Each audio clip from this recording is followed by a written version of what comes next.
Hai, Assalamualaikum. Saya Adi Azban. Bersama saya dengan Iman.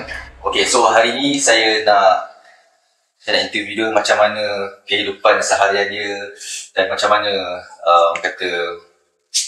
itulah macam mana boleh survive kan. Betul. Sebab dia bekerja di Bukit Bintang. So, Saya sebagai maskot.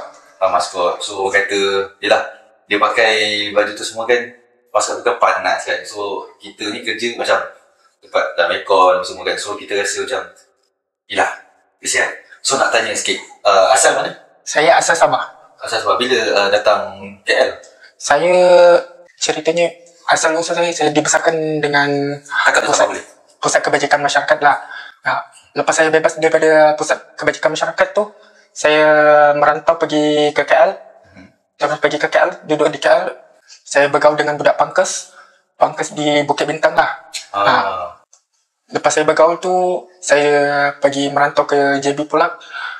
Pergi ke JB, saya jumpa lah seorang jodoh untuk saya.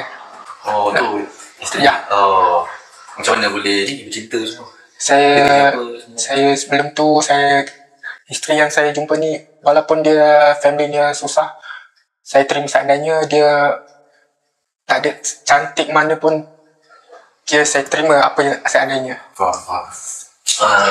Nak tanya, di Sabah di Sabah kan macam ada orang Islam, ada yang orang Islam. Sekarang Islam kan? Sekarang Islam. Kahwin sebelum Islam ataupun selepas Islam? Kahwin dah. Memang saya dah masuk Islam lah. Dia pun keluarga Islam. So dah berapa tahun dengan isteri? Sudah 2 tahun lebih. Dah 2 tahun lebih. Anak dah? Sudah nak masuk 3 sudah. Sudah nak masuk 3. So semuanya kata anak sihat-sihat? Sihat-sihat saja. Tak ada sakit? Tak ada sakit apa semua. Ini asal usulnya kita kerja keras, walaupun panas macam mana pun, kita kena tegas dengan diri kita sendiri. Walaupun penat macam mana pun, kita kena terima cabaran. Sebab anak kan tanggungjawab, suami kan besar. Betul. Sebab mula nanti datang tak expect pun, kita orang datang tadi tu tak expect pun yang ada anak. Mula tengok orang pakai maskot kan, kita nak tanya macam mana dia punya pekerjaan semua kan. Itulah mula dia tengok macam mana Iman ingatkan pakai maskot saja masa tu. Lepas tu tak tahu pula itu isteri kan. Tapi mungkin time tu kita ingat boyfriend dan girlfriend. Rupanya isteri. Lepas tu kita orang tak nampak pula yang kat bawah tu ada anak. So kita orang terasa lah macam kesiannya. So kilat pun introduce siapa? Iman, tanya semua. Nanti tak nak dengar kan sebab so depan-depan ni kita boleh borak. Betul. So Atik nak bawa kat sini sebenarnya nak cerita sikit pasal GVB Academy tu. Apa dia? Golden Value Venture. Okay, Iman tahu kan pasal Forex? Tahu. Pasal Forex tahu kan? Atik pun tahu juga sebab kata pernah mencuba lah. Pernah mencuba tapi Mula-mula Iman mencuba try dengan daripada skill daripada Aisyah Khalid juga. Aisyah Khalid. Saya cuba last months saya lost lah. Lost berapa banyak tu? Banyak juga. Tapi macam rugi kan? Rugi juga. So apa yang kita nak cakap kat sini, GVB ni sebenarnya mula kita nak tahu juga apa GVB Academy tu. Masuk office ni kita tengok tu buat ada graph semua. Sebab nak kata Forex tu kan nak cakap tak minat ke apa ke, tapi minat lah graph ni kan, nak cubalah juga macam orang lain buy or sell semua kan. Tapi bila masuk tengok predict kita tak nak lah sebab takut kita burn. Kita tak ada, tiba-tiba kita dah deposit, lepas tu kita ikut orang kata signal daripada kita punya ni lah, orang atas kita.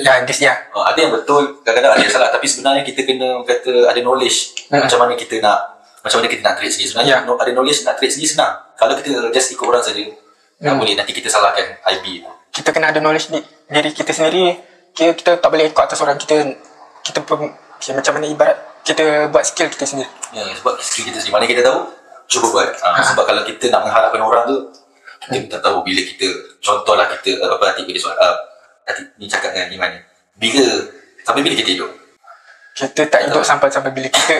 Atik pun tak tahu sampai Atik pun tak tahu adakah Atik hidup sampai malam ni. Tak tahu betul? Sebab kita tak tahu mati ni bukan cepat, bukan lambat. Mati ni orang kata bila-bila saja Tuhan menarik kita punya nyawa kan. So dekat GVB ni sebenarnya orang kata tempat kita melabur duit kita. Mula Atik ingat ni macam melabur duit. Kadang orang dengar invest ni orang tak suka tau. Tapi bila kita study about the GVB Academy, kita nak kena tahu first kali macam kita tak nak kena scam semua ni. Kita kena kat mana office dia. Office pun kat dalam ni kita dah tahu. Betul. Siapa owner dia pun kita dah tahu kan. Lepas tu berapa lama dah GVB ni orang kata ditubuhkan, kita pun mesti nak tahu apa yang GVB buat sebelum ni kan. So kita kena tahu semua benda tu supaya kita tak kena scam. Dan orang kata yelah, sampai bila nak kena scam ni. Takkan sampai anak cucu cicit kita ada orang macam ni untuk scam kita sampai bila nak makan duit haram kan. Betul. Macam tu lah. So itu sedikit sebanyak lah pasal GVB Academy. Ni nak tanya sikit. Minta maaf ni nak tanya sekadar tanya. Apa perasaan Iman jadi homeless? Iman start jadi homeless ni sebelum ada isteri. Iman dulu sebagai pangkas. Seorang pangkas ni ibarat dalam golongan orang yang big brother. Okay. Dia ibarat Iman start ikut daripada situ sampailah bawa ada family. Dia ibarat separuh orang anggap orang homeless ni sampah, suka chaos. Dia minta. Kita ibarat gitu. Tapi diorang tak tahu dalam penampilan orang homeless ni dia ibarat macam tersentap lah orang homeless ni. Yelah, sebab takut macam orang kata kita sebab tak semua orang homeless yang macam jenis meminta semua. Sebab kadang diorang dah cuba untuk usaha cari macam mana sumber untuk dapatkan duit kan. Tapi yelah, mungkin usaha tu tak dapat, orang tak bagi apa ke. Sebab kita tak boleh nak judge orang. Yes. So Atik faham macam mana Iman apa dia. Okay. Nak tanya,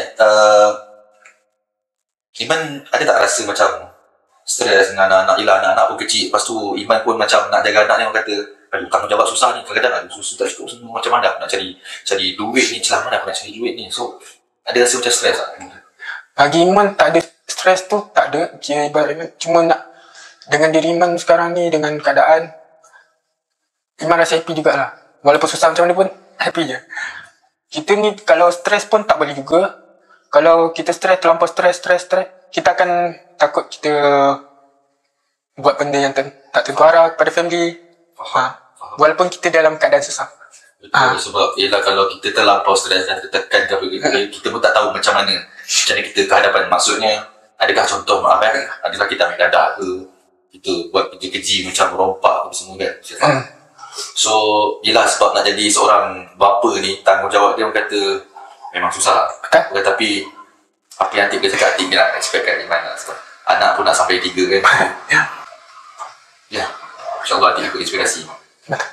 Jadi macam mana Iman hadapi semua benda ni? Contohnya macam jaga anak, homeless, jaga isteri lagi. Macam mana harian Iman dia macam ibarat, kalau Iman homeless ni ibarat macam orang yang duduk tepi jalan, sanggup bagi anak pergi makan, nak bini makan. Tapi diri sendiri bila wife tanya ke dah makan ke belum, tapi kita akan cakap kita dah makan dah. Ibarat macam tu. Kita cuma cek hasil kita perlu tu, kira ibarat bagi ke diorang lebih penting daripada diri kita. Faham.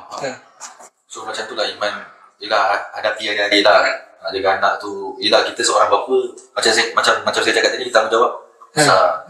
So sebab anak-anak kata penting lagi, so kita kena usaha lah untuk cari, orang kata biarlah susah macam mana pun kita kena. Tapi anak-anak dan isteri tetap kena kita jadi kan. Betul. Baguslah, syukur. So okay, adakah Iman akan berterusan buat semua benda ni? Sebab kita nak tahu macam mana Iman lepas ni. Iman pun, walaupun Iman baru Islam, Iman berdoa jugalah kalau dapat adalah rezeki Allah bagi untuk satu rumah, Iman bolehlah dapat cari rumah tu, lepas tu dapatlah cari tempat kerja. Ada keinginan juga seperti orang lain, tapi cuma cepat atau lambat saja. Iman berserah kepada Allah je. Ya, Iman mindset ni bagus. Macam Iman cakap tadi, tak semua orang homeless ataupun siapa sekalipun lah, tak semua orang tu tak ada knowledge atau macam kita ni tak tahu langsung ilmu semua kan. Tapi Iman bagus lah tahu semua benda ni. Kira step by step. Step by step. So Atik nak tanya soalan yang seterusnya. Iman dah masuk Islam daripada tahun bila? Tahun bila? Kira Iman duduk dalam pusat kebajikan masyarakat tu, bila Iman tengok orang, seronok juga. Iman baca benda apa benda tu. Kira Iman kira tering. Al-Quran ke apa dia kan? Tering juga. So, sebelum, maaf tanya, sebelum masuk Islam, agama apa? Tak ada kau. Oh, tak ada. Tak faham. Kira dah lama lah dalam Islam ni. So, tengok macam yang Islam ni, adakah orang kata bagus? Bagus. Sebab Bagi Islam, memang terbaik. sebab Islam dia mudah dan orang kata sangat menerima. Kebanyakan banyak aja Iman datang ke KL ni, Iman pernah jumpa Ustaz Abid Liu lah.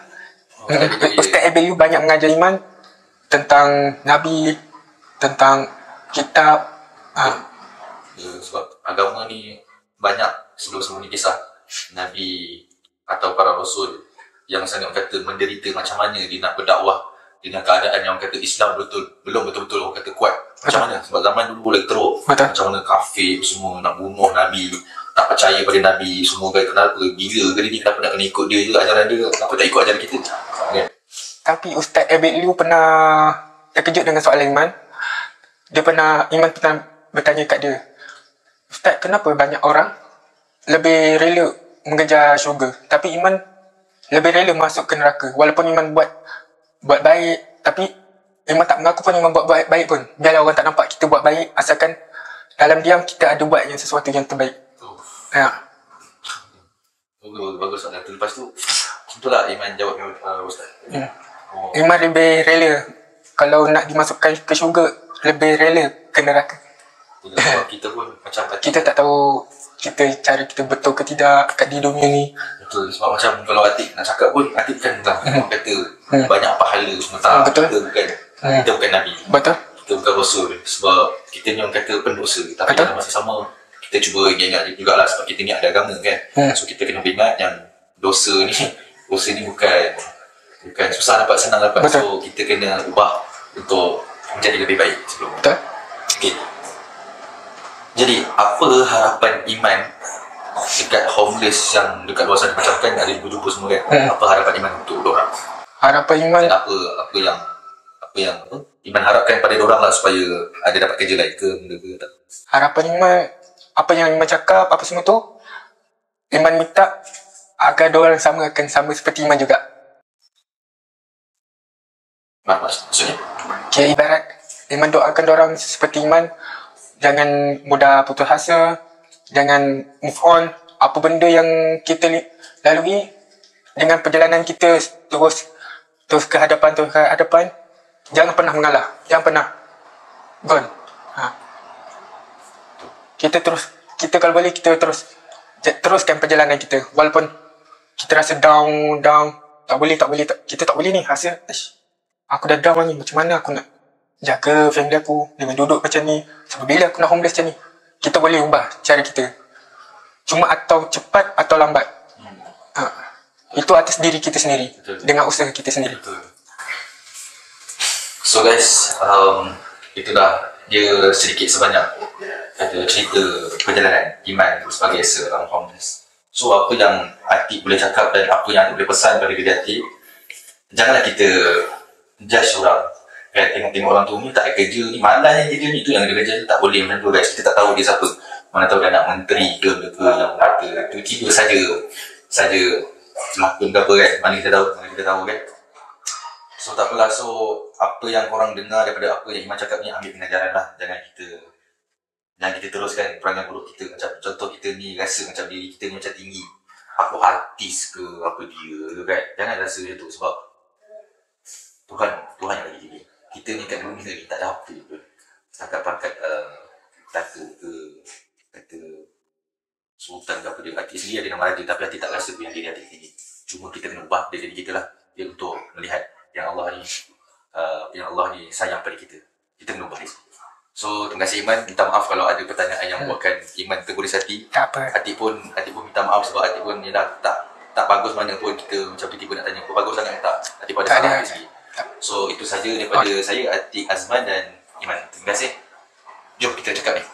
Lu lambat lu tinggal Lu lambat lu tinggal cakap tu. Lu lambat lu tinggal lah. Okay, satu. Atik cakap GVV. Lu lambat lu tinggal. Okey, satu, GVB, Lu lambat, lu tinggal.